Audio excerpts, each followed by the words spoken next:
try to do my best to lean into this mic. Good afternoon. Thanks to everyone for attending our panel presentation this afternoon. My name is Mitch Brunfelt. I'm an attorney with the Colosimo, Patchen and Kearney Law Firm in Virginia. I'll be serving as the moderator for our panel presentation this afternoon. With the upcoming construction of new modern school facilities, the proposed consolidation of the Virginia and Eveleth Gilbert school districts, tomorrow night we have the unveiling of the new school mascot and colors. This is truly an exciting and historic time for education on the Iron Range. However, with this consolidation, we understand that employees in both districts have many questions, have probably some apprehension of how all this is going to work, right? How is it going to work to combine or merge the bargaining units and collective bargaining agreements under a new consolidated school district? We put this panel presentation together for the benefit of the employees to try to get some information out to all of you on the process of eventually combining the bargaining units and collective bargaining agreements in conjunction with the eventual consolidation of two school districts into one. To help us with this effort, this afternoon we've been very fortunate to have a distinguished panel here of professionals with many years of experience in the field of public sector labor management relations. So I want to just introduce our panelists here. First of all, to my left, my immediate left, is Janet Johnson. Janet is the Commissioner of the Bureau of Mediation Services here in the state of Minnesota. She was appointed to that position by Governor Walz. She's the first female commissioner since the Bureau of Mediation Services was established way back in 1939. Jan has been at the Bureau for over 43 years and has served in many different roles at the Bureau. I can tell you as a practitioner in this field that Jan is really one of the go-to persons in the state of Minnesota in this field of public sector labor management relations. Seated to her left is Deborah Korhouse. Deborah is the longtime staff attorney with Education Minnesota. She served in that role for 21 years with Education Minnesota and is a person very well versed in virtually all aspects of public sector labor management relations. Over at the other table, we have, to my right is Joe Parr. And Joe is the organizing director at AFSCME Minnesota Council 65. So as we know, it's the Council 65 affiliated unions, the AFSCME unions in both the Eveleth Gilbert district and the Virginia district that represents what we call the non-certified staff. All right. Joe is, she started her career as a social worker in a partnership between the McLeod West and Glencoe Silver Lake schools. She has worked for AFSCME Council 65 since 2007 as a labor representative and since 2016 as the organizing director. She has a master's degree in education, a Master of Education degree in Human Resource Development from the University of Minnesota. And then seated to her right is Terry Morrow. Terry is the Director of Legal and Policy Services at the Minnesota School Boards Association. Terry joined MSBA in November 2017. He served as chair of the St. Peter School Board and the Minnesota Valley Education District. He also served in the Minnesota House of Representatives from 2007 through 2012, where he was the vice chair of the House K-12 Education, Finance, and Policy Committee. He is a licensed attorney and taught at Gustavus Adolphus College for 18 years. Currently, he also is a county commissioner in Nicollet County. So that's our panel, and we're going to get into a discussion with the panelists here soon on a number of topics. However, first, I put together a very basic PowerPoint presentation. This is just to give a very brief, basic informational overview of kind of the lay of the land when we're dealing with these types of issues. So just today's agenda, I'll just go through this brief overview, and then we're going to have the panel discuss probably a handful of different topics or issues dealing with the merging of bargaining units and collective bargaining agreements. And then we're going to open it for a question and answer period. I know, as I mentioned earlier, I think a lot of folks have questions that hopefully we can answer those questions or give some guidance on how this might all play out. So we will open it up then for a question and answer period. On the question and answer part of it, a couple of things. If you're comfortable just standing up where you're at and asking your question, you're welcome to do that. I think the acoustics are good enough in this auditorium. We can just have you stand up and ask your question. If you're not comfortable doing that, I left some index cards and some pens back on the table there. And if you want to grab one of those and write out your question, Greg Miller is here from Education Minnesota. He'll go around and collect those cards if you want to ask your question in that manner. So as far as the PowerPoint is concerned, so this is what I call Public Sector Labor Relations 101, just a very basic introduction. When we get into the panel discussion and answering questions, you might hear the panelists or myself use certain acronyms. Sometimes we refer to PELRA, that's the Public Employment Labor Relations Act. That's really the main law in the state of Minnesota that governs public sector labor management relations in the state. The BMS is, of course, the Bureau of Mediation Services. That's the agency that Commissioner Johnson is the head of that agency. The Bureau of Mediation Services really oversees public sector labor management relations in the state of Minnesota. And then, of course, we might refer to a CBA, which is just an acronym for Collective Bargaining Agreement. Some commonly used terms: bargaining unit or appropriate unit is defined as a unit or group of employees represented by a single exclusive representative for purposes of negotiating with the employer over terms and conditions of employment. Examples would be wages and benefits covering that group of employees. And again, one of the main issues here is we have essentially 3 separate bargaining units in the Eveleth Gilbert district. We have 3 separate bargaining units in the Virginia district. And when we get into a consolidation process, how do we go about combining those? An exclusive representative, or what we sometimes call an exclusive rep, is an employee organization. It's basically your union, which has been certified by the Commissioner of BMS to meet and negotiate with the employer on behalf of all employees in the appropriate unit. Now, as I mentioned before, the Minnesota Public Employment Labor Relations Act is the established law in the state of Minnesota governing these issues. And there are a few very important overriding principles that are stated law in this state under PELRA. These are very important legal principles. PELRA, as a matter of public policy in this state, grants to public employees certain rights to organize and choose freely their representatives. In other words, that's the right to form or join a union for the purposes of negotiating with the employer over terms and conditions of employment. So when it comes to the decision to organize a union, to join a union, to choose a union, to do your negotiating for you, that's a decision made by the employees. That's not a decision that management is involved in. That's a choice that you make through a democratic process. Where management might get involved through a process in the Bureau of Mediation Services is defining the appropriate unit. Sometimes management and unions get into a dispute over defining what is the appropriate unit of employees, but the choice of whether to organize a union and to be represented by a union is the choice of the employees.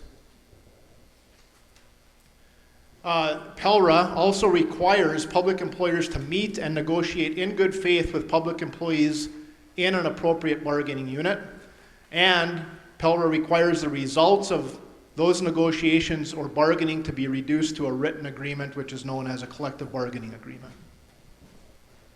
All right, so currently what do we have here? In the Eveleth Gilbert district, we have 3 bargaining units. The teaching staff, of course, represented by Education Minnesota, what we call non-certified bargaining unit, or the non-certified staff. That's, again, a Council 65 affiliated union. That's AFSCME local number 735. And then also the principals, the building principals here in this district also have really what's an independent association, a bargaining unit made up of the Eveleth Gilbert Administrators and Principals Association. And then in the Virginia School District, We have the teaching staff is represented by the Virginia Education Association. Again, a little bit of a different name, but that also is a union that's affiliated with Education Minnesota. And then, similar to Eveleth Gilbert, the non-certified staff are represented by, again, AFSCME Council 65 affiliated union, that's AFSCME Local 85. And then also, the principals in the Virginia School District also have their own independent association. So when you look at those two slides, there's some good news here, and that is, it's pretty consistent as far as who the unions are. We have, it's consistent across the board. We have 3 bargaining units in each district, and each of those bargaining units, or 2 of them, with Ed Minnesota and AFSCME, we have consistency in that the AFSCME group, they're all Council 65 affiliated unions, and Ed Minnesota, they're all affiliated with Ed Minnesota. So, you could have 2 districts where, just hypothetically, if you had a district, maybe one is represented by AFSCME Council 65, but in another district, the non-certified staff are represented by the steel workers or something like that. That might get a little trickier, but I think one of the good things we have going here as far as ease of process is that we have consistency amongst the 2 districts on who's representing who. All right, so that's the panel discussion.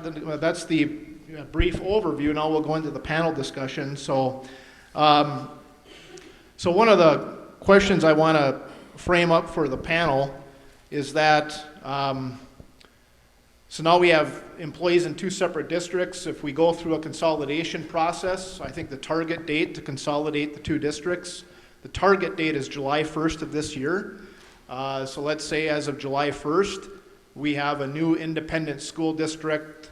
My understanding is a number has not yet been assigned to the new district, but let's just say hypothetically it's independent school district number 3,000 in the state of Minnesota. So we are now in the basically all under ISD number 3,000. The employees are all now employees of that new consolidated school district. So what is the process for the employees in that new district to be represented by an exclusive representative, and basically the creation of new bargaining units, or how we transition the old bargaining units into new ones? So I'll just, Deb Courthouse, if you want to take that one, take the lead on it. I'll start because my answer is easy. The teachers are automatically combined together as of the date that the number is issued. So the department says as of July 1, you're District 3000, then because Power requires all teachers to be in the same unit, they're all together, and then we work with Jan in her office to make sure that then the Bureau's documents reflect that, and get issued, get a new certification order, and she's got steps to go through to do that. But that part is contrary to you all. It's a little simpler for us. Okay. So that's because of basically the law that all the teachers in the district have to be represented by the same exclusive rep. Commissioner, do you want to address that a little bit, just as far as the process with the Bureau? Yes, the statute. Does say. Yeah, I think you have to hold it pretty close. Oh, that teachers of a school district have to be in the same bargaining unit, and it's a pure teacher bargaining unit, and so Minnesota in this case would have. Oh my gosh.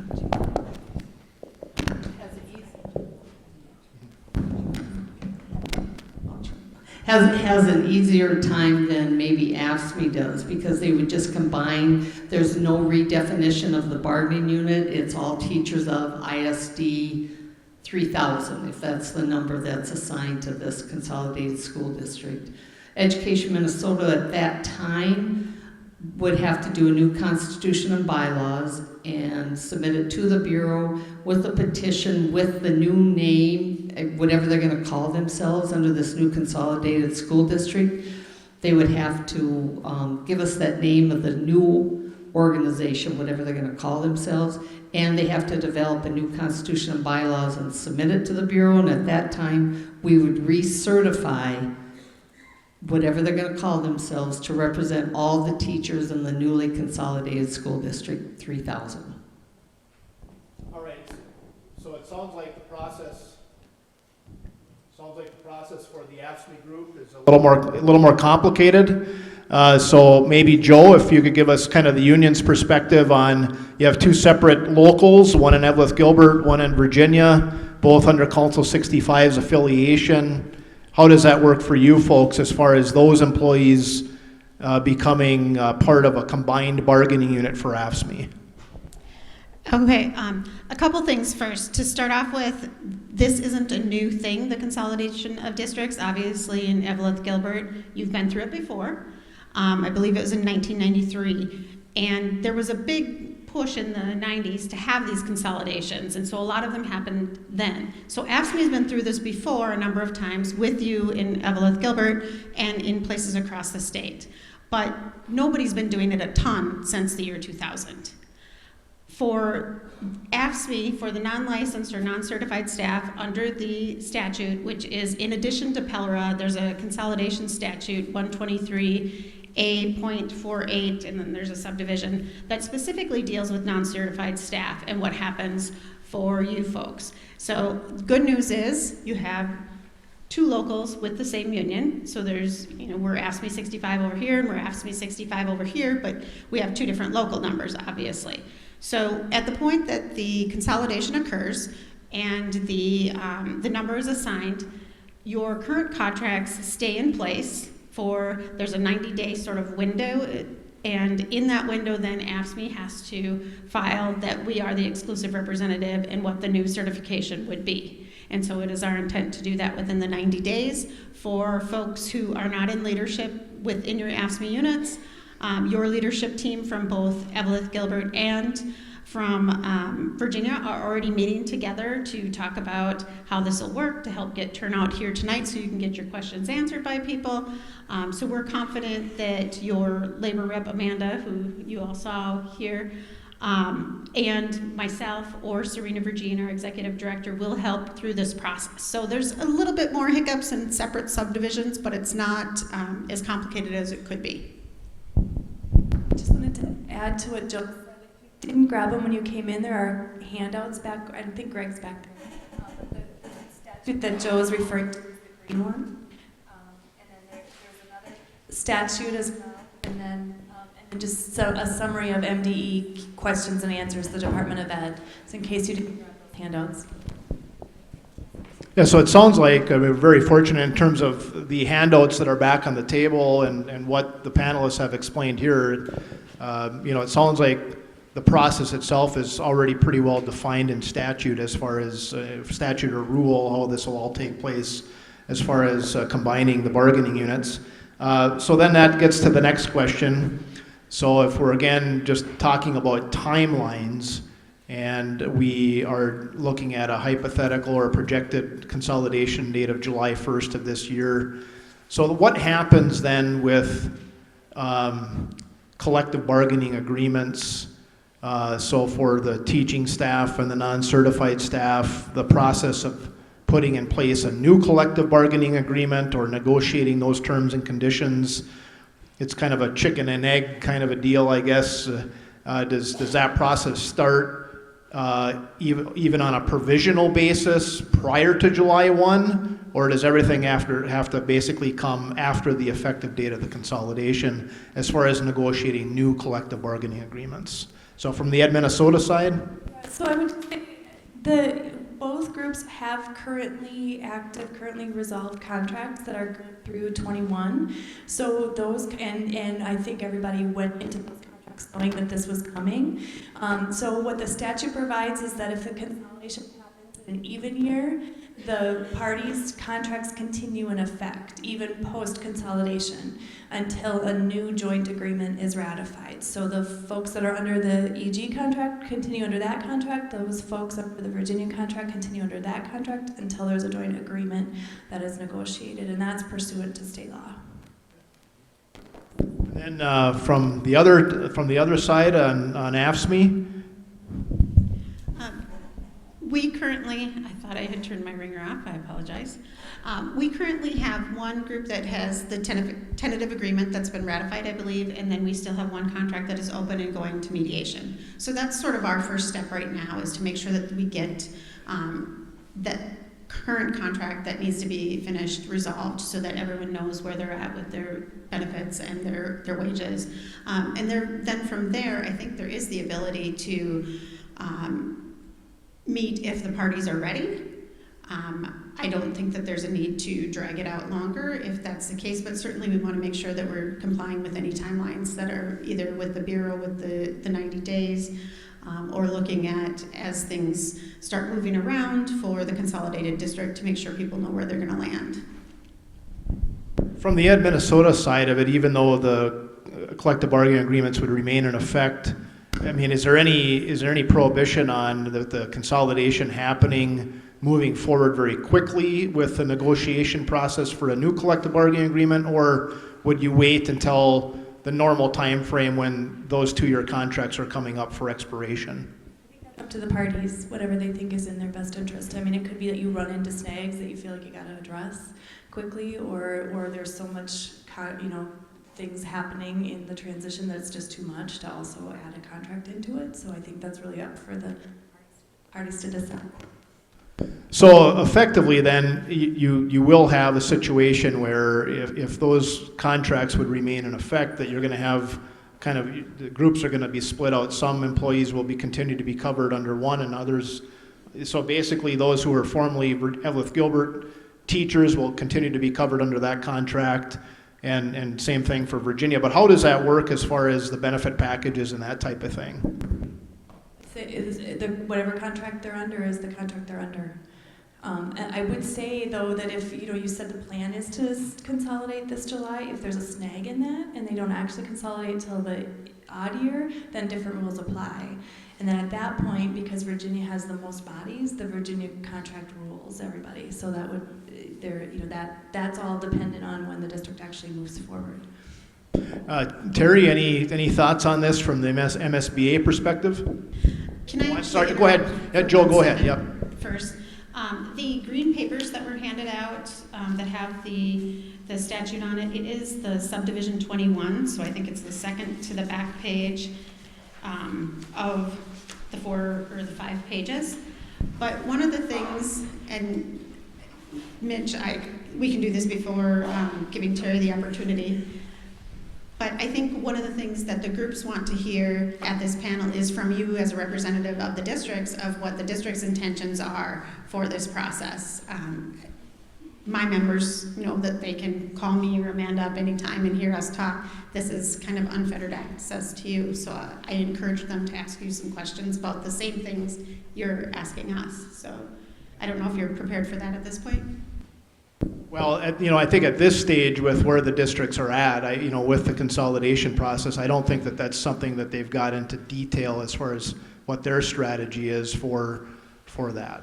But that would be something I think that they would be, working on, starting I think now and between now and July 1st is something that, they would be working on to get through the details of how the district intends to approach that. But Terry, do you have any perspective on these issues?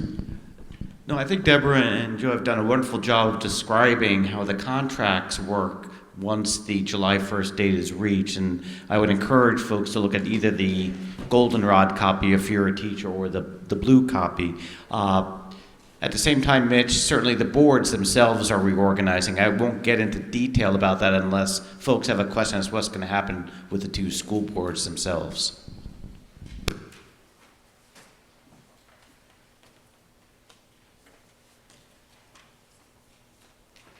Going back to certifying AFSCME for just a second, AFSCME would have to, because we have their constitutional bylaws on file and it is for the big umbrella of AFSCME, what AFSCME would have to do is file a new petition though to certify a new bargaining unit, and they may redefine it or ask for it to be redefined. I don't know what you would do or who's included in it now, but that's what they would have to do to get it through the Bureau. Joe, do you have any thoughts on that?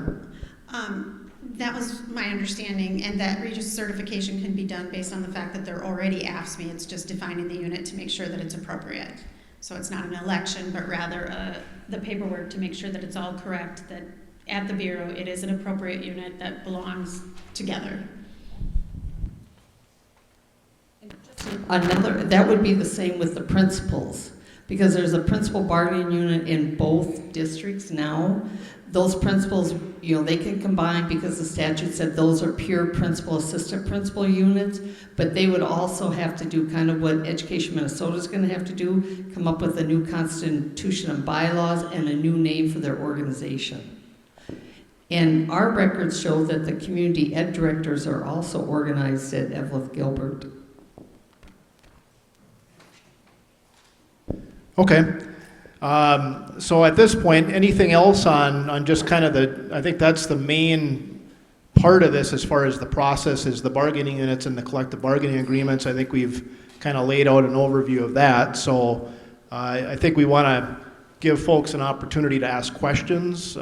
If people are comfortable just standing up wherever you are and letting us know what your question is, that's fine. If you want to write something down and provide it to Greg, we can get it that way. So just go ahead and raise your hand. And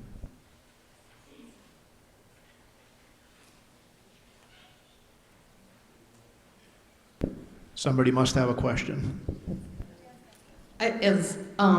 While we're waiting for somebody to have the courage to stand up and ask Mitch a question, I want to introduce a mediator from the Bureau of Mediation Services. That is Todd Donkavage. This is his region, so he'll be instrumental in helping the groups negotiate one contract and combine your existing contracts. So Todd, do you want to just stand up?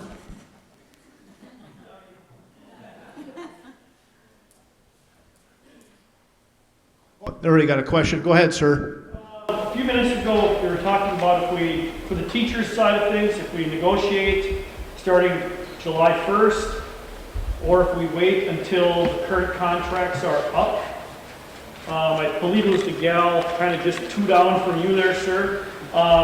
Something about where Virginia's got more members, so their contract, and I didn't quite catch that or quite understand that. Can you explain that, please? Yeah, thanks for that. Yes, maybe Deb, you could elaborate on that a little bit. Sure. So what the law says is if the district consolidation is effective in an even year, the existing contracts run their course. So you stay with what you have for right now through 21, and then you guys would negotiate a new one. If, on the alternative, the district doesn't consolidate until the odd year, which I know isn't the plan, but if something happens and that's delayed, then what they say is while you're working on getting that new agreement settled, the contract that covers the most bodies rules everyone. So in your case, it would be Virginia. So everybody would would be governed by the Virginia terms while the parties are negotiating an agreed upon a collective bargaining agreement that applies across the whole unit. So basically they provide a default for what happens while you're figuring it out. And ideally you'd have it straightened out as of consolidation, but in the event that doesn't happen, they provide a backup for you. Does that help? So as far as how those contracts run, if the consolidation happens in an even number year, the two contracts for the teachers that are in place basically run their course. So until essentially then you negotiate a whole new contract. Is that correct? All right. So under that scenario, there would be no automatic process where the Virginia contract would automatically supersede. That's right. So under the way the plan is set up right now, that wouldn't happen. I was just sort of giving you a what if. If it helps anybody, this is the sheet, subdivision 3 is where that language is. So I'm going to cut out. Is that better? Okay, yeah, sorry. The goldenrod sheets, the front page, subdivision 3 is what goes through those rules. So basically what they're providing, if you don't have your own agreement, these are the backup rules. Okay, so I think, did that clarify? We're good? Yes. Okay. All right, other questions?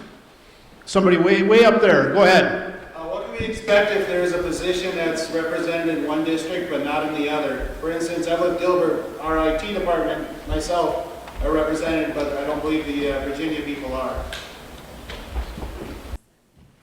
So the question is, just so I'll repeat the question has to do with the IT folks. That in Eveleth Gilbert, the IT folks are part of the AFSCME unit. Is that correct? but the understanding might be that in Virginia, the IT folks are not represented. And so if that's the scenario, how would that potentially play out? It sounds like potentially more of an AFSCME issue, but Deb, go ahead if you want, and then Joe. Like, as far as what I know about the current technology issue in Virginia, that's actually in dispute right now. There is a new position in Virginia that we think is a teacher position, so that's, Mitch and I have to work that out, which we could do right now if you'd like. Jan's here. Well, we have Jan sitting right in between us here, so I'm sure we could probably do it. So Joe, go ahead. It sounds like a potential AFSCME issue too, so. And part of that would be looking at clarifying what the unit is to make sure it's an appropriate unit. So we'd look at the position and the classifications, and there's certain reasons why jobs may not be in the unit, if they're supervisory or confidential.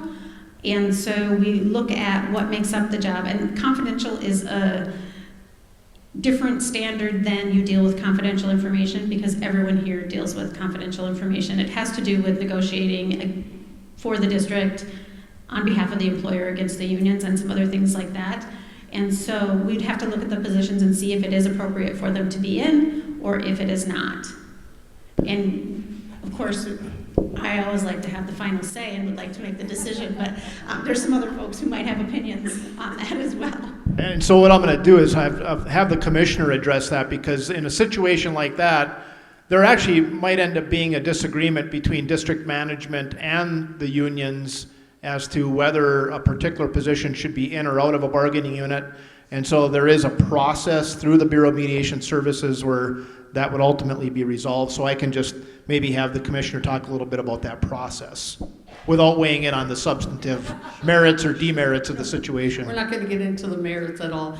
But there is a process that either, if it's Education Minnesota or AFSCME or one of the school districts at this time, could file a unit clarification with the Bureau regarding a position and whether that position belongs within Education Minnesota's bargaining unit or with AFSCME's bargaining unit. And we would take a look at licensure, community of interest factors, along with what Joe said, supervisory confidential type issues, and we would make the final determination of where that position gets included.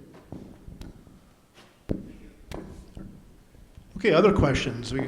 Okay, somebody back there, I saw it. Go ahead, ma'am. How will seniority be determined when we combine districts?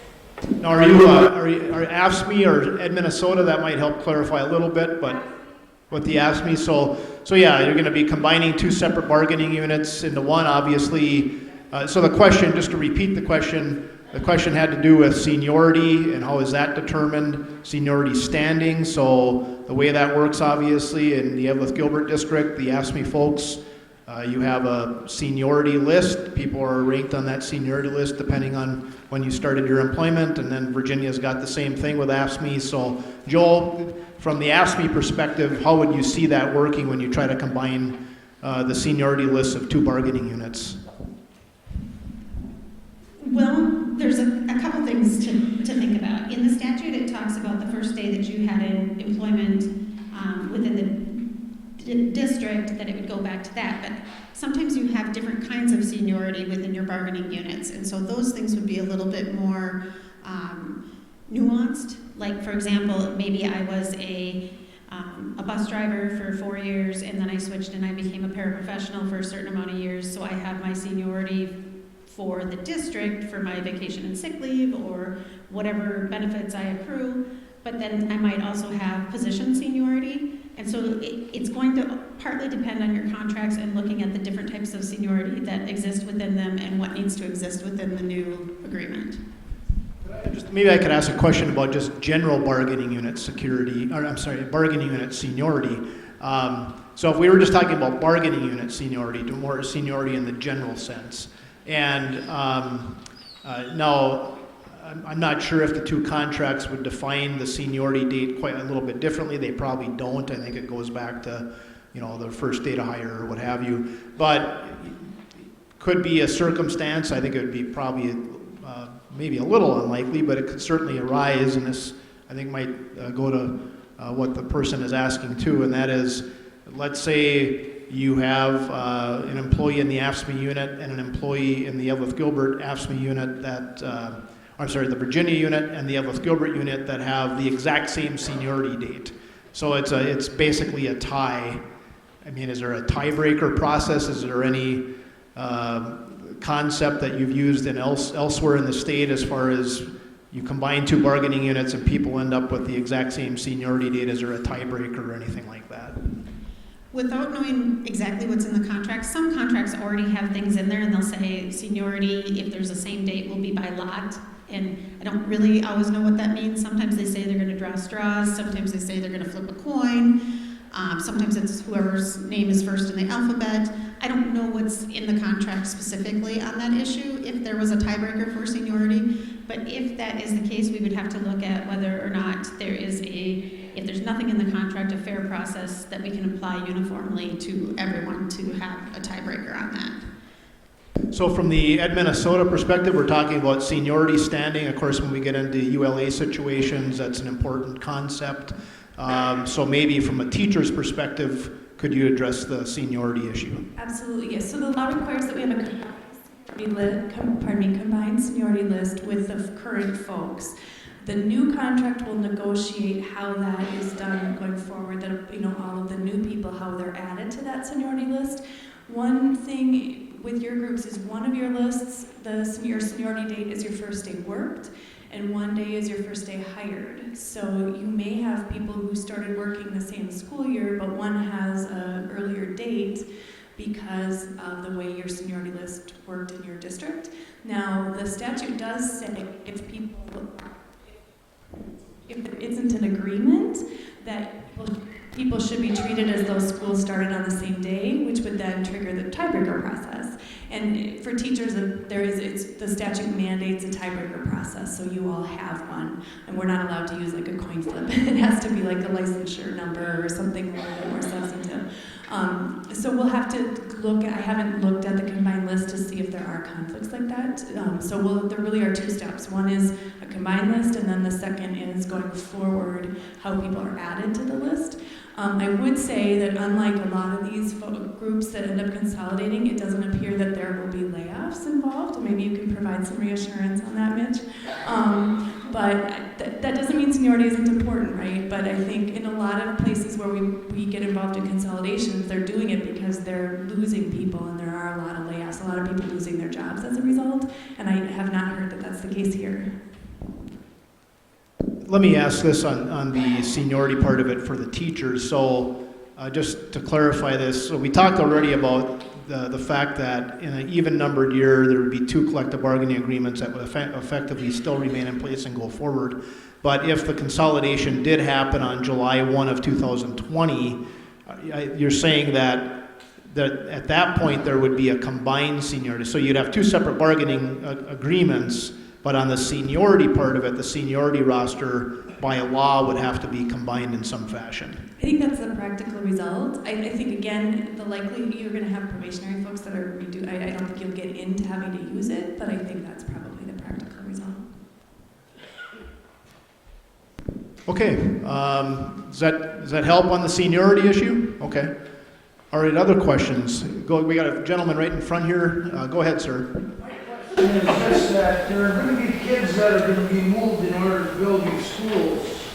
What if one person from, say, they move into the building that the school owns over here, build a new school?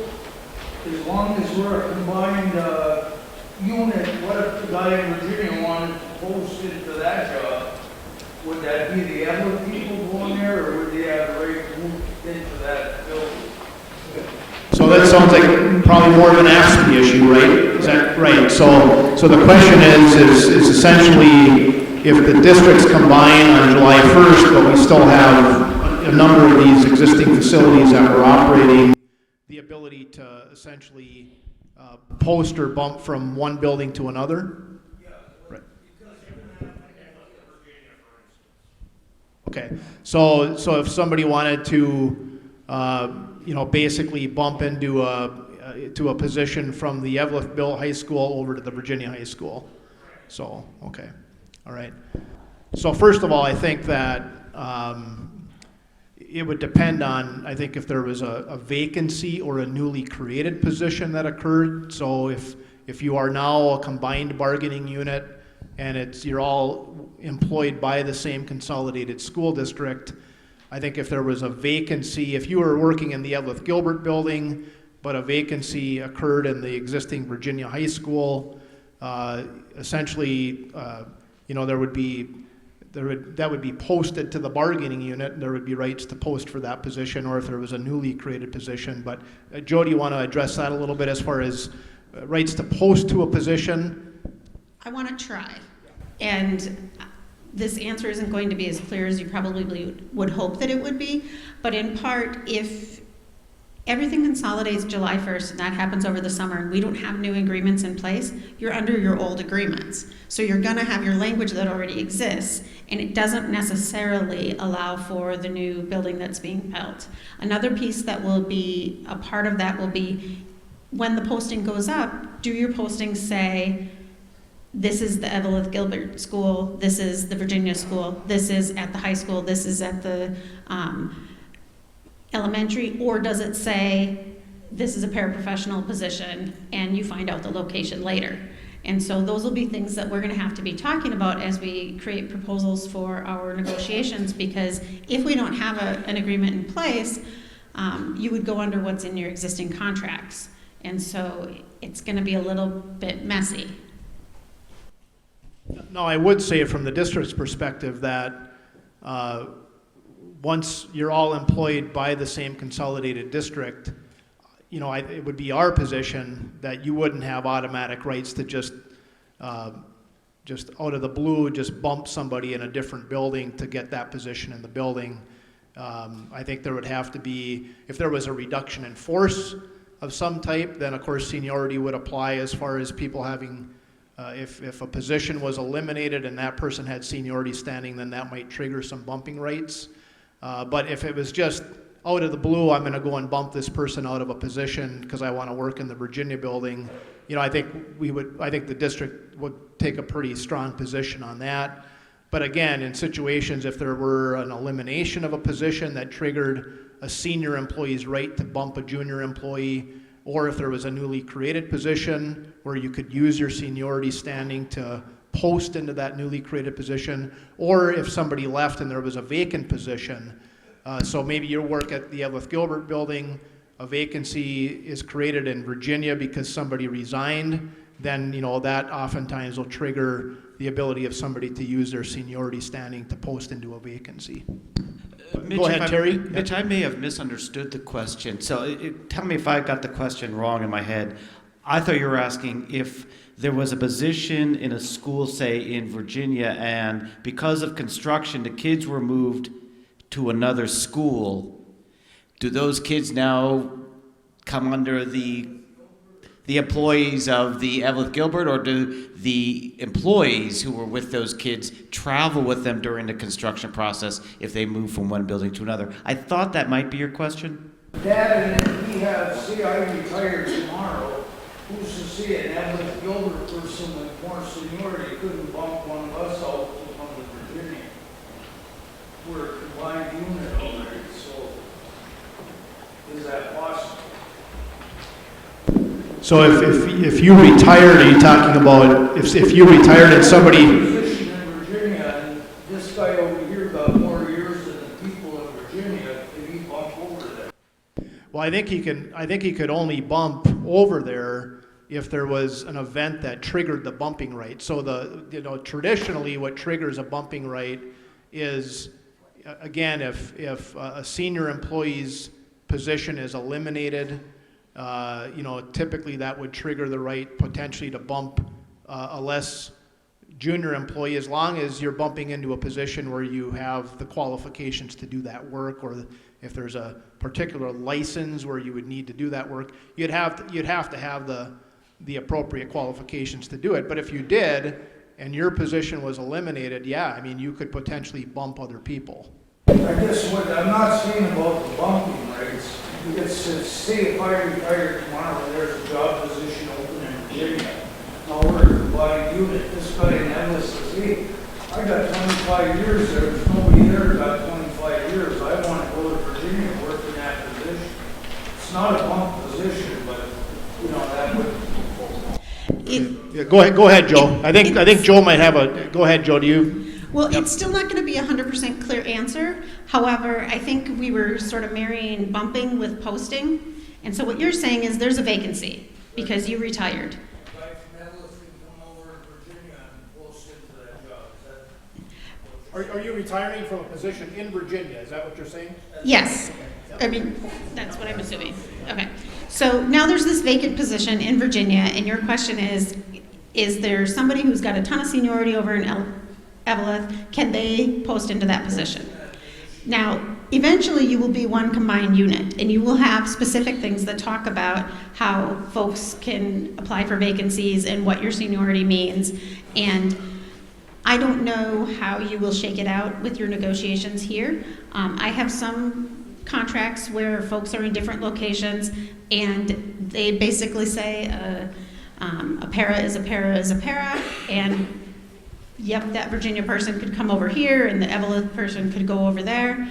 There are other places where it's really important to the employees to define, hey, you know what, I don't want to drive that extra however many miles, and I'm really concerned about that. And as a unit, the group comes together and says, this is important to us. And so then they say, well, we won't bump out of a town or something like that. So it's going to be up to the group to come together and come to some sort of system that seems fair for everyone. So I can't give you a yes or no.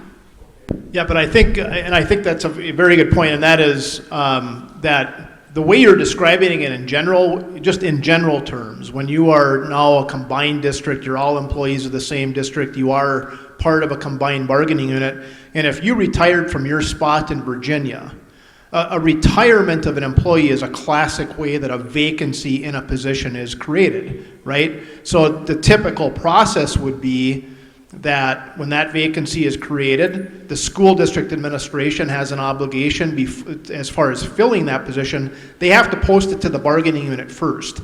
So they post it to the bargaining unit first to see if there's any internal candidates who want to post to fill that vacancy, and they really have an obligation to post it internally, to have it filled internally before they can go external and try to fill it with external applicants. Now, what Joe is saying is that, you know, when you, as the AFSCME group, get into actually negotiating those particular provisions in a collective bargaining agreement, it's possible that your membership may put some guidelines around that for the reasons that she stated. Maybe a majority of your membership decides, you know, for consistency's sake, we don't want people to have the ability to post across buildings or communities. We want to keep it intact. But again, that'll be part of the negotiation process when you enter into that new contract, how you would lay out that language or what your representatives at the bargaining table would be looking for to establish those parameters. Is that, Joel, kind of what you're referring to?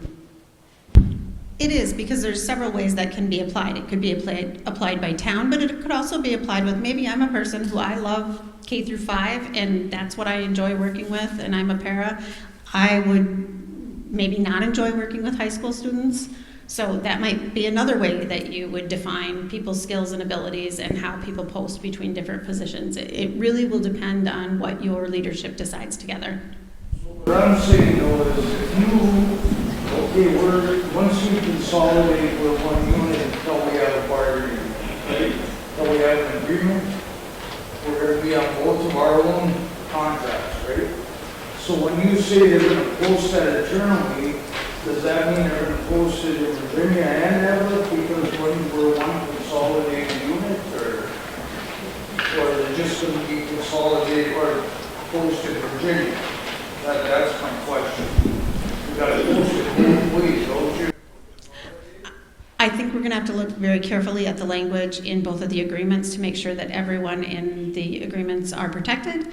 But then I think we also have to be realistic that we may have to have some flexibility and may have to be talking with the district about some of those things to make sure that people's rights are protected, but that we can fill the positions to make sure folks can do the work. So I think the two agreements that are existing side by side for a time, you know, it would be driven by the language in those contracts that would basically address the rights to fill that vacancy created by a retirement. Okay, go ahead, ma'am. Same question, elementary teachers, if there is a new building, and if we have more students, like the midway students, there'll be more students in this proposed new elementary, so those would be vacancies not caused by retirement or whatever. How are those filled between the two districts? Are there Eveleth Gilbert teachers? Is there a seniority? How is that going to be filled? And my second question is right of assignment at the high school.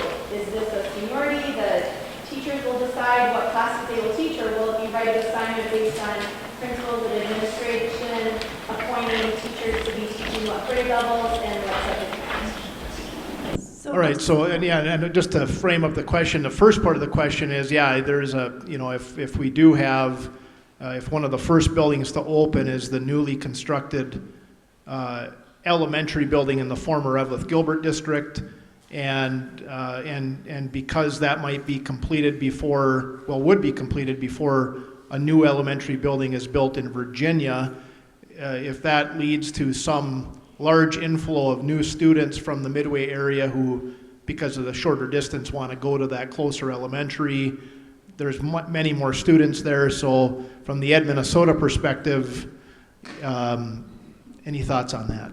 Well, I would just say, based on the timing I understood from the superintendent earlier, that will all happen well after you have a new contract. So that contract should cover all of those issues. Those are incredibly important and mandatory steps.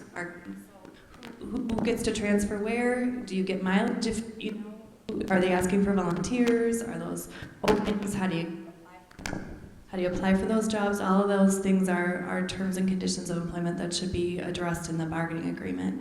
And the same is true for assigning in high school as well. If I don't know what the current status quo is, but that is also something that is subject to negotiations. And if there are different practices in each place, how do you come to an agreement about how things will go going forward? And being a bigger place, does it require new rules? But those should all be things that are addressed at the bargaining table. Yeah, and I think the timing is very, very important as far as your question, because I think you framed it up, I think, correctly, and that is, so let's look at the current Ed Minnesota contract in both districts ends on June 30th, 2021, right? So what is, again, what Superintendent Carey is right here, so if the current collective bargaining agreement in both the Ed Minnesota collective bargaining agreements, because teachers' contracts always track the same 2 years, right? So all teachers' contracts are essentially normally on the same 2-year cycle. So the teacher's contract in Virginia and the teacher's contract in Eveleth Gilbert would be slated to expire June 30 of 2021, right? So what's the earliest that the first building would be done, the new building, right? So that, because that's really what you're getting at. So the current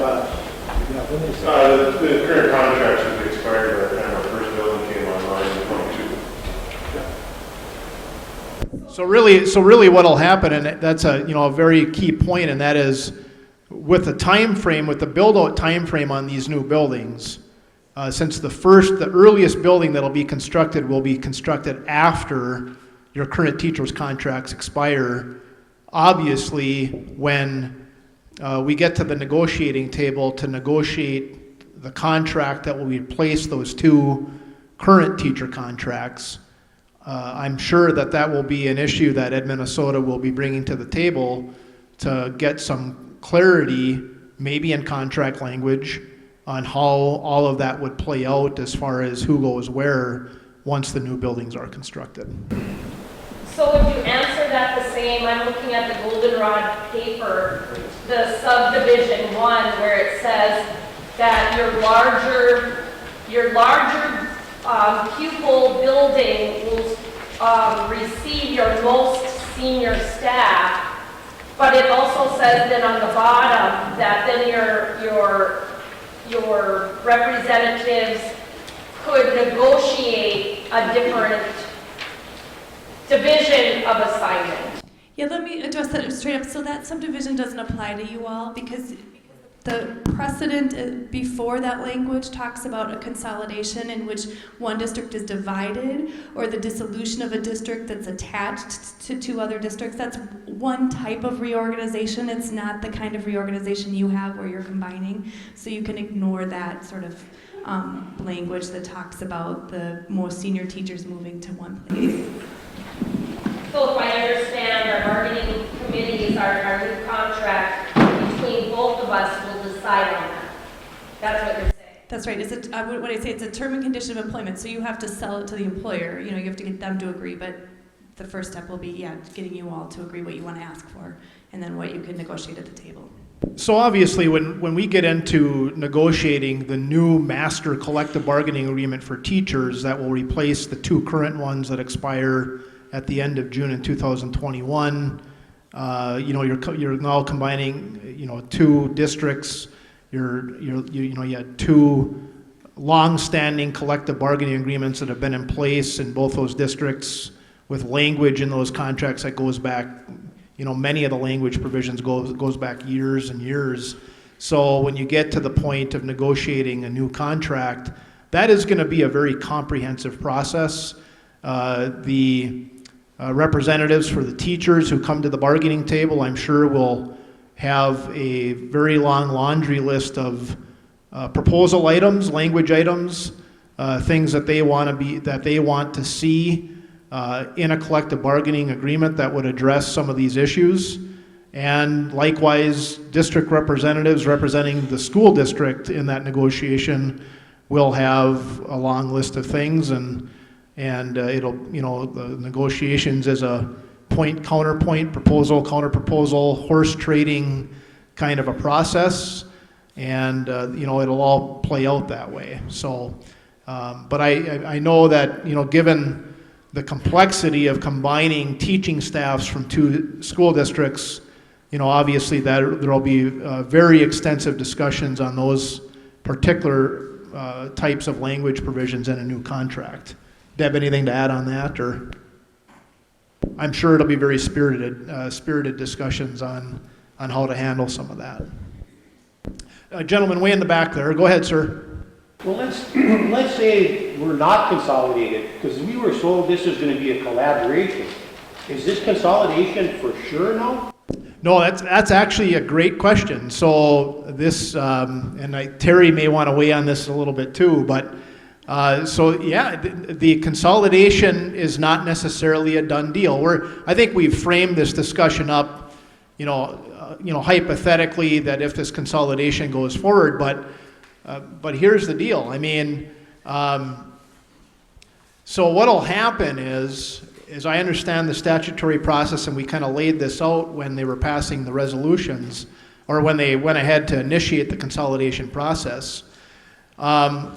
The school boards, when they get an approved plan back from the Minnesota Department of Education, the two school boards will have a time period in which to act on the proposed consolidation. Now, under statute, the consolidation can go forward. Both school boards can pass a resolution to approve going ahead with the consolidation. So let's just say, hypothetically, both school boards come, let's say sometime this spring or early summer, both school boards pass a resolution to approve going ahead with the consolidation. Then what happens is that's posted, those resolutions are published in the legal newspaper or what have you, and that triggers a timeline of 30 days in which the voters in either district could come forward, and if enough voters sign a petition to put the question of consolidation on a general election ballot, then if that happens, so for example, if both boards pass a consolidation resolution to go ahead with the consolidation, but in Virginia, let's say a group of voters come forward with a petition that they've signed and they have the requisite number of signatures to actually put the consolidation question on the ballot in Virginia. And I'm not necessarily saying that would happen, I'm just saying it hypothetically. But let's say those petitioners come forward, they have the requisite number of signatures to put the question of consolidation on the ballot in Virginia. It would go on the ballot, and the voters in Virginia would ultimately make that decision of whether they want to proceed with the consolidation. So let's just say that they reject the consolidation. So essentially what you would have then is the consolidation process at that point would effectively be terminated, and what you would be back to is you'd be back to a cooperation combination process. So essentially what would happen there, if the consolidation was rejected by the voters in one or both districts, and the consolidation process terminated at that point in time, what you would have is you would effectively have two separate school districts continuing to operate. The Eveleth Gilbert School District would be operating an elementary building in the Eveleth Gilbert District. The Virginia School District would be operating under that school district 2 elementary buildings in Virginia. And those 2 districts would cooperate to operate the new academy-style high school. So that's, Terry, is that your understanding of it? Yeah. So in that situation, the lay of the land is quite a bit different, because then you would still have 2 independent school districts operating. For the teachers and non-certified staff that continue to be employed in the Eveleth Gilbert District, those collective bargaining agreements probably would remain in effect, right? Same thing in Virginia. In Virginia, where they would still be operating under the Virginia School District, 2 elementary schools, the employees in those schools would be covered by the collective bargaining agreements between AFSCME and the Virginia School District, and Ed Minnesota and the Virginia School District. And then you would have basically the secondary staff, the employees working in the new academy high school, would be working basically as employees of the joint powers entity. And then there would have to be a whole new process there as to having a bargaining unit certified for the AFSCME folks, having a bargaining unit established for the Ed Minnesota folks, and putting in place a new collective bargaining agreement for each of those bargaining units. So does anybody want to, so that's an interesting hypothetical, because that is still a contingency that could happen here. So Deb, you want to address that at all from a... All I was going to say is that the law does specifically say you can re-vote if it fails, and you can go back a 3rd time with a new plan. So hopefully the district will address its voters' concerns. Jerry, any more comment on that? No, I think you described it well. There's a timeline in the one set of documents, and I don't know, Mitch, if everyone's clear as to where you are in the timeline in terms of submitting the plan to MDE. When was the plan submitted? Jeff? Around December 15th. Do we have any time frame as far as when MDA may come back with when they turn over to the school districts their approved plan of consolidation? My understanding, we have 60 days, so it should be soon. So within a very short time frame, what will be coming back from MDE will be, Minnesota Department of Education will be effectively an approved plan of consolidation, and then that would trigger the ability of the school boards to go ahead and take the vote on consolidation. If both school boards vote to proceed with the consolidation, then that triggers the timeline for voters in either district to come forward with a petition to put it on a general election ballot. So does that clarify things? It's kind of a long explanation, but it's an interesting hypothetical. It almost sounds simpler to collaborate than to consolidate. We would still have our Eveleth teachers, or Eveleth Franklin, or whatever you want to call it. Virginia would have their 2, at least they have their 2. And then, like you say, we'll divide up the academy and figure it out there. A lot less people to monkey with. Let us have our bargaining units the way they are right now. Well, that's not necessarily an issue for this forum. I mean, that's more of a policy issue. But the original coming together of the Eveleth and Gilbert districts, from what I recall, that actually was first a cooperation eventually followed by a combination of the two districts. So again, and Terry might be able to speak to this a little bit more just as far as the general process, but there's really two different ways to combine or consolidate districts. There's cooperation that eventually leads to a combined district, or there's a straight up consolidation. Right now, we're going down the road of a straight up consolidation with what we're waiting for from MDE, and then the respective school boards will take that up at the appropriate time. But Terry, any more comment on that? Well, you're right. It is a separate process, although many of the steps are similar. There's still a plan that gets submitted to the Commissioner of Education. There's a statute number 123A.36 on cooperation and combination, and it lays out what happens with employees, what happens with administrators. It talks about the need to have a plan that sets out procedures regarding employees and combination into one bargaining unit. So there are a number of steps laid out in that statute. Mitch, did you want me to quickly go through the timeline for your consolidation?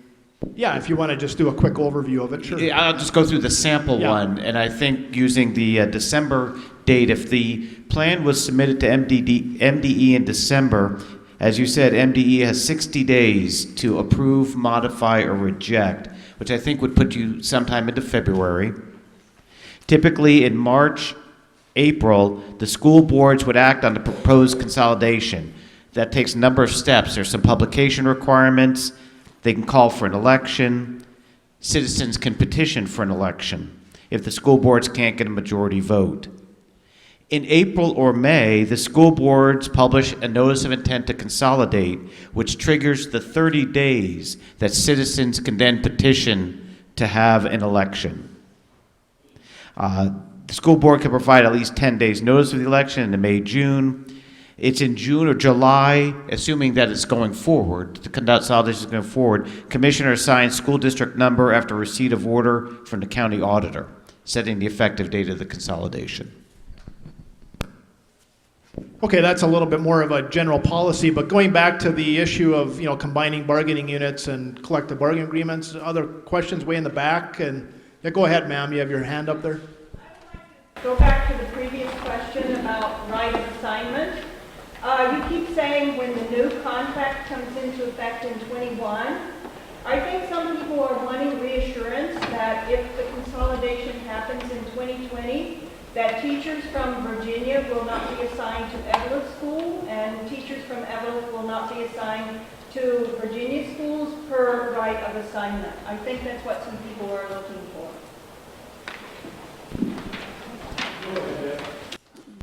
I'm not really the one to provide reassurance. That's really Mitch's job. I will let you know. I mean, you'll be governed by whatever rights are in your right now. And I do think the district has got, if they're embracing this change, they've got to try to have the least disruption as possible.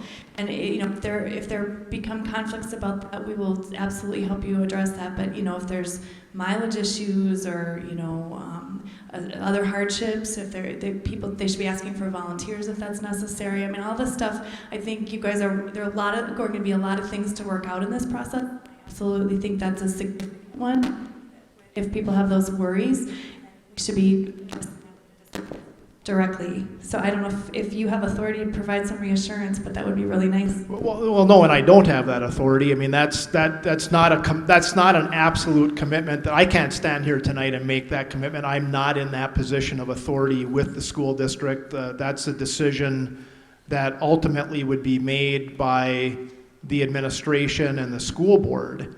However, I think some of the points that Deb made are very valid, and that is, so you consolidate, let's say effective July 1 of 2020, there is a massive amount of stuff going on here to build.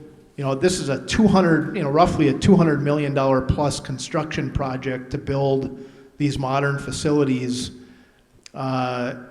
So when you consolidate, if you consolidate here in 2020, you'll have a consolidated district, but they're still going to be, operating all these existing facilities until the new buildings are up and running.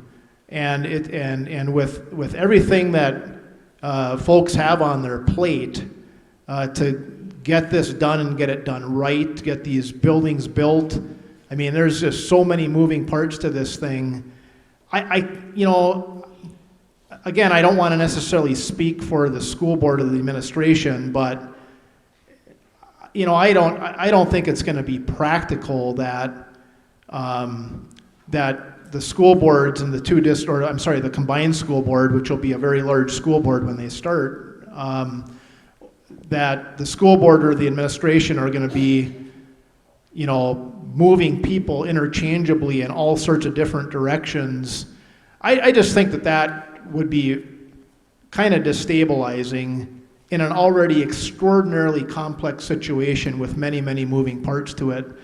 I mean, Jeff, in general, as far as commentary on that. Again, like the other two have said, I mean, we can't provide any assurances to that, but from my perspective, I mean, they're absolutely correct. I mean, if we want this to work, we can't start irritating people, so we wouldn't intentionally start moving people around just because we have the power to do so. We do need an incredible amount of cooperation, so if there was a situation where we needed a math teacher or whatever, and I mean, we would look for, and this is strictly from my perspective, we'd be looking for volunteers to do stuff like that, or we would hire outside. I mean, if I had, like, if Eveleth, Gilbert, and I had an English teacher over there next year, I mean, if somebody from Virginia wanted to voluntarily go over there, I mean, yes. But as far as forcibly moving people, if we didn't have to, I don't see that happening. We won't be mean until the building opens. Right, so, again, can we sit here today and make absolute commitments that we're not going to be moving anybody? We just couldn't do that because, certain extraordinary circumstances or special circumstances could come up where we would need to do that. But from a stability standpoint, from an employee morale standpoint, from building a cohesive team here and just having a stable situation with staff while we go through this process of building this out over the next few years, I just don't see it as being a wholesale thing that's going to be happening. Okay, so other questions? Oh yeah, go ahead, ma'am. Yep. In the white. I have a couple of questions all rolled in one. You're basically saying you would like to have contracts by July 1st, correct? We would like to have what? Contracts by July 1st? No, I think the contracts are already in place. I mean, I know there's the one contract in Virginia is still in process. I think that maybe that might be the one that they're addressing. What you're saying is they want us to combine Eveleth and Virginia, AFSCME contract by July 1st. Is that what you're asking for? What are you asking for? We're not asking anything. They're up here giving you information about how this is going to work. Okay, but I mean, they keep bringing up July 1st. Well, July 1st is just in general discussion, I think that's a target date for perhaps when the consolidation would go effective is July 1st. I think that's been just a general target date that's been discussed. That's when the consolidation of the two districts would be official. But we already have, we've addressed the teachers' contracts and we've addressed the AFSCME contracts. We're not saying here today that by July 1st we would have all sorts of combined contracts in place because there's already guidelines for what happens with the contracts when the consolidation goes into effect, perhaps on July 1st. To just 1 second, to address it a little further, once the consolidation piece, once that is approved by MDE, and let's say that there isn't a voter thing in the 30 days, it's within 90 days that AFSCME has to petition to certify. So if we didn't do that, that would be a problem because we wouldn't be making sure that we're getting the paperwork in to start that process to get a contract. In an ideal world, it would be great if the day after a consolidation happened, you were prepped and ready enough that there were contracts in place, but I just don't think that's realistic. But I think it's kind of confusing because we talk about July 1st, but yet really that's not necessarily an action date for the contracts as they exist now. Does that make sense? So here's my second part. Go ahead. Sorry. So who are we negotiating with? I mean, I hear all plans that we have, deadlines we have, when we have to file or when we're going to vote or somebody can petition, whatever. So when does the school have to have, or the school boards have to have somebody in place?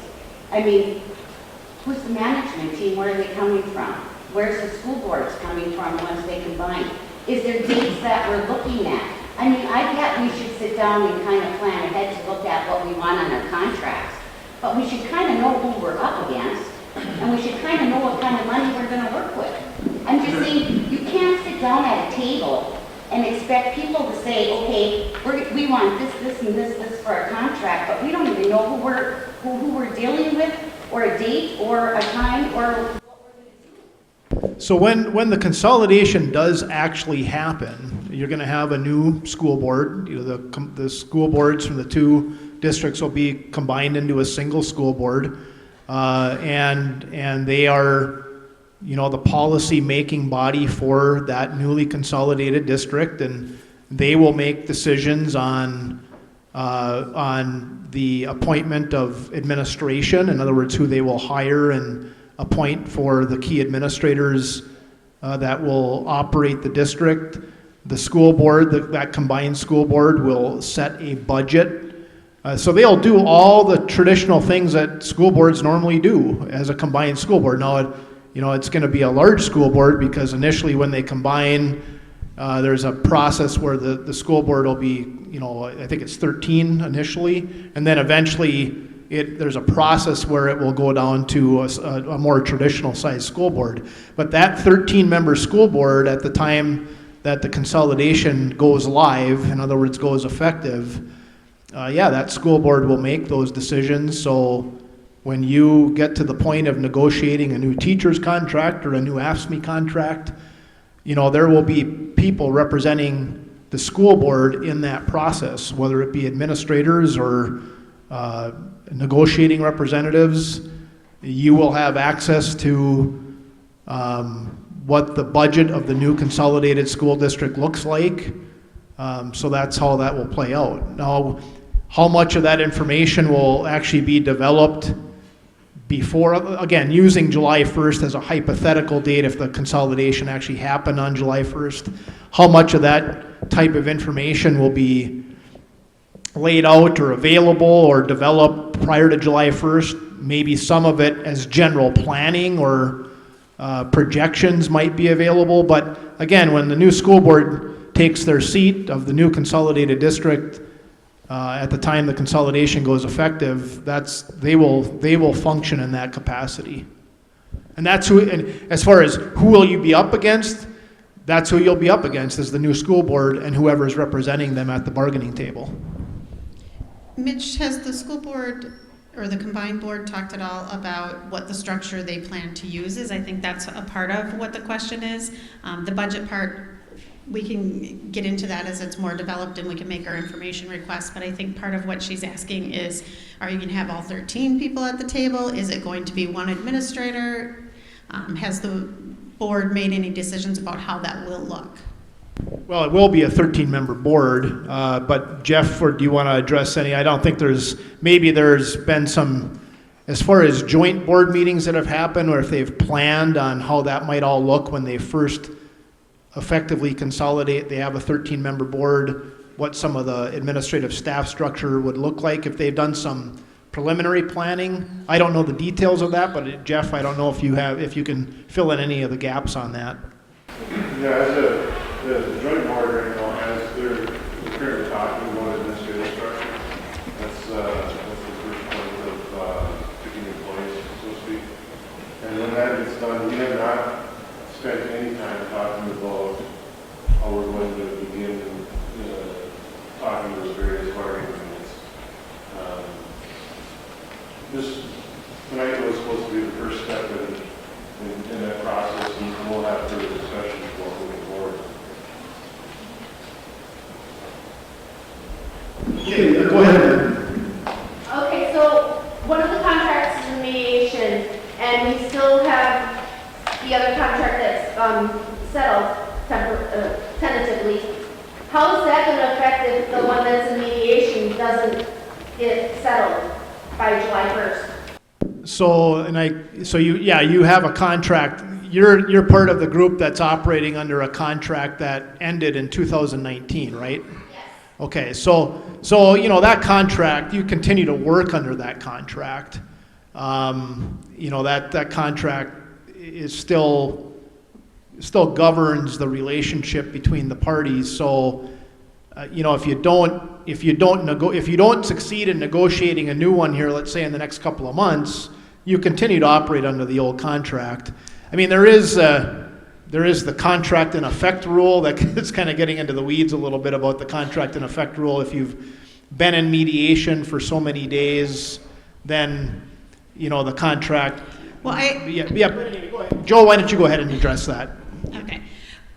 We will continue to try to work to settle that contract in terms that are acceptable to the employees and acceptable to the district. Thankfully, we have Todd who will help us in mediation and do a razzle-dazzle and bring that all to happen. But I think it's in everyone's interest to get an agreement that is acceptable to the parties. I wanted to sort of stop, Mitch, because I thought you were going to go into imposed contract and all of that, and I think that would be very far in the weeds at this point and would be very difficult to try to explain in a situation like this. So I don't want to go there. What I want to say You don't is want me that to throw a you still Molotov cocktail into the middle of it? No, okay. Right. You still have all the rights and responsibilities that you have any other time, even if this consolidation effort or combining or whatever happened. You still have the same rights, and so we will move forward as we always would. We're good at this, and we will try to get something that everyone can live with that's covered by that agreement.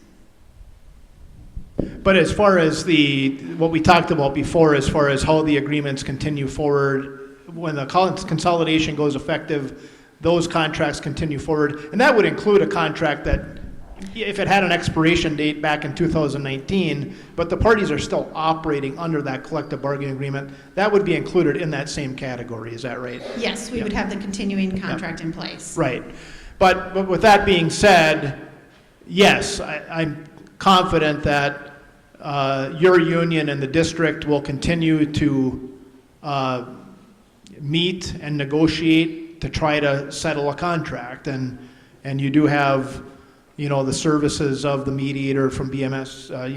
Todd does a very nice job, and so you will have the facilitative assistance of a mediator available to maybe hammer out a settlement. But clearly, both parties are going to continue with their obligation to meet and negotiate to try to finalize a contract. Mitch, can I just confirm? This is me right here. Hi, Mitch. Just want to confirm with you, the effective date must be July 1st, if I read the statute correctly.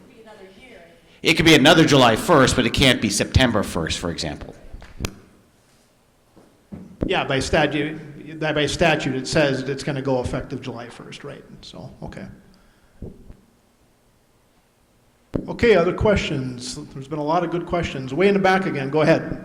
If I'm reading this statute right, the 123A48, subdivision 21, non-licensed employees, then it goes to D, and it talks about sick leave and vacation time and stuff like that under our pre-existing contract. Now, does that follow us, employees of one district or the other?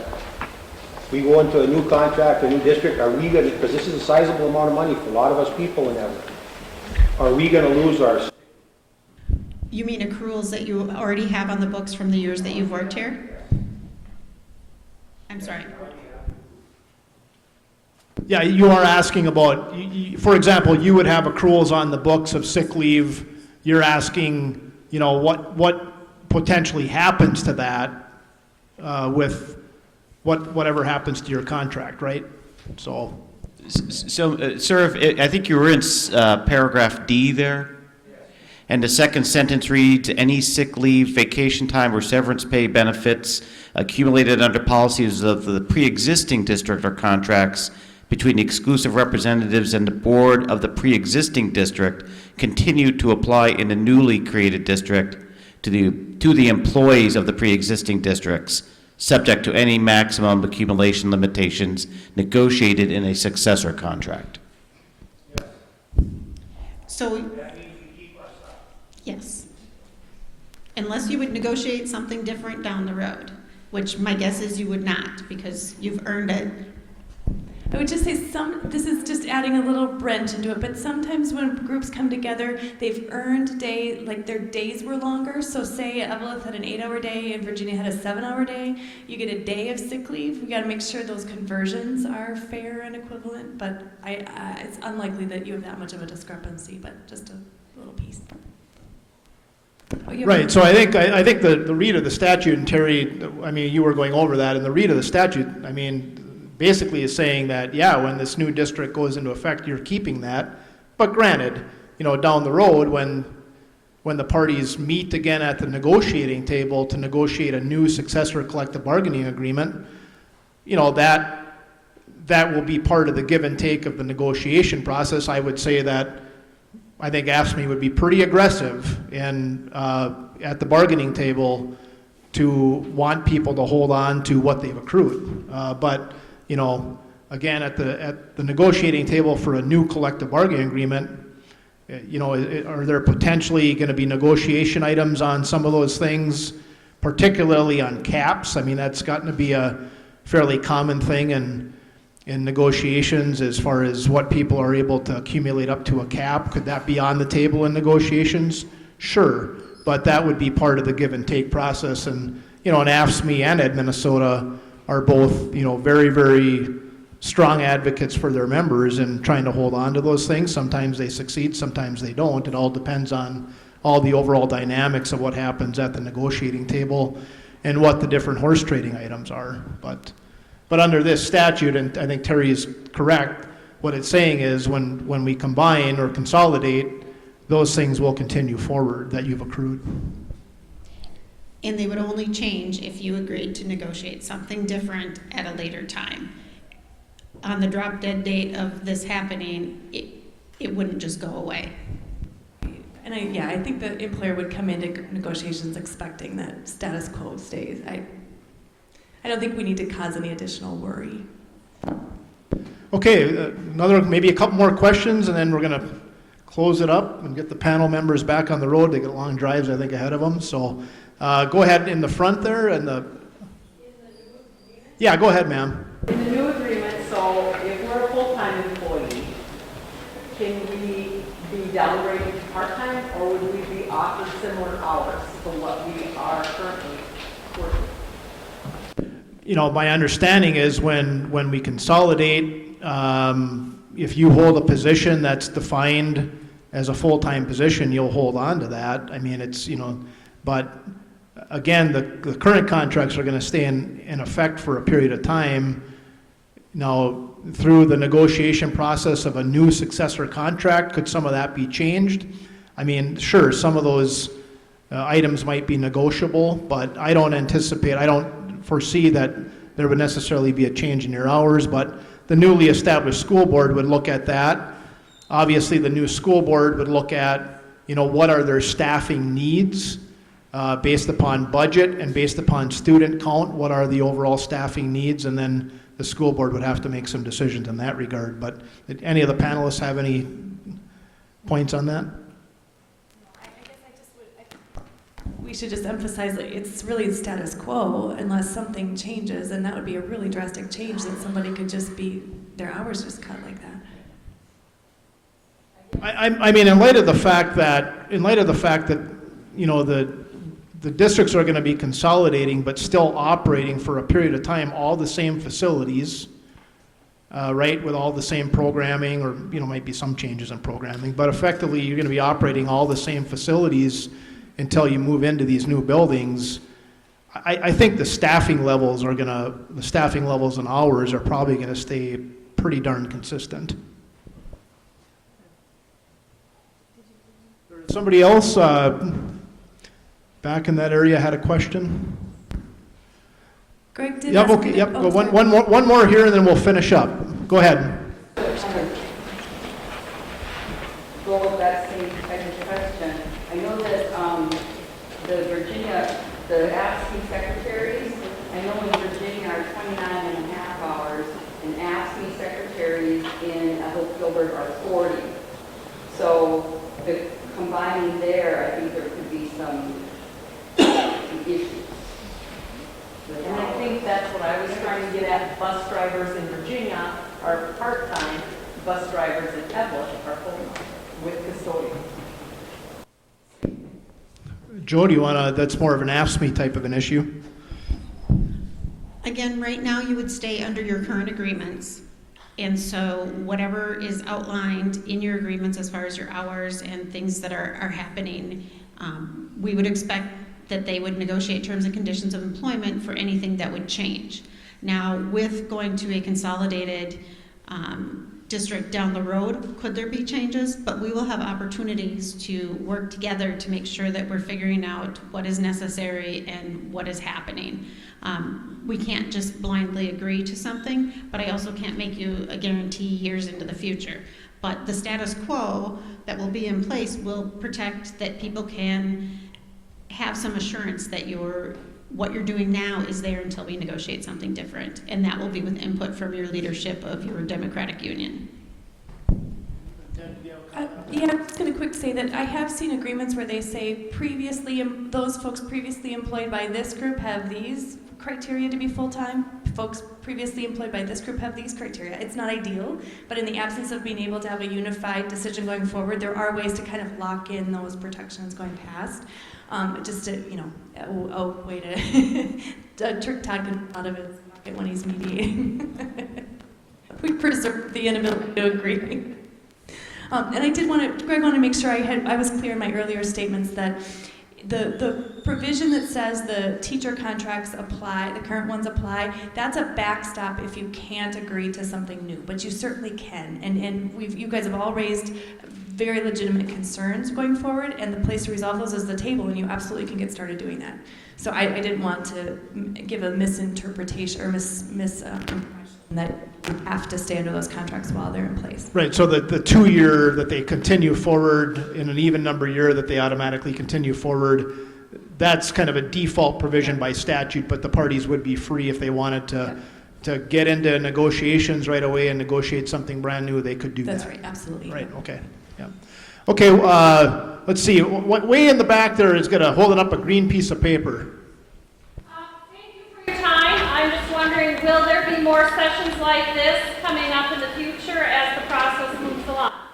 We don't have anything planned right now, but let's see how things go. I mean, there's a lot of things taking place, and obviously there's a lot of planning going on, and I think we kind of felt that this was a good kickoff event to start really down the road of working closely with the union representatives on kind of getting all of these things in a pipeline, so we're starting to work on them. And so right now we don't have anything else like this planned, but I think it was very beneficial. I hope the employees who are here felt that you received some good information tonight. And depending on how things play out, we certainly can plan another one. Okay? Okay, one more question and then we'll call it a night. So as for the paras in Gilbert, we work 5 days a week. In Virginia, I've heard that they only work 4 days a week. But how, do you? Okay, because I was wondering how that seniority is going to work then. Are we going to be bumped down from our 5 days? If they have more seniority than we do. Well, and I think the seniority typically is defined by more date of hire as opposed to actual hours worked. But Joe, do you want to address that? Yes, I think there's a couple things, and Amanda knows your contracts very intimately, where I have less exposure to them over time. But yes, the statute defines that seniority goes back to the date of hire. And like we said, there might be provisions for different types of employment, or if you've moved from one job class to another job class, or different things that we negotiate. But generally, if both of those positions are considered full-time, regardless of the number of days or those type of things, people are going to shake out by their seniority dates. Everybody, thank you very much for attending. Could we give our panelists a round of applause? Thank you very much, everybody. Have a good night.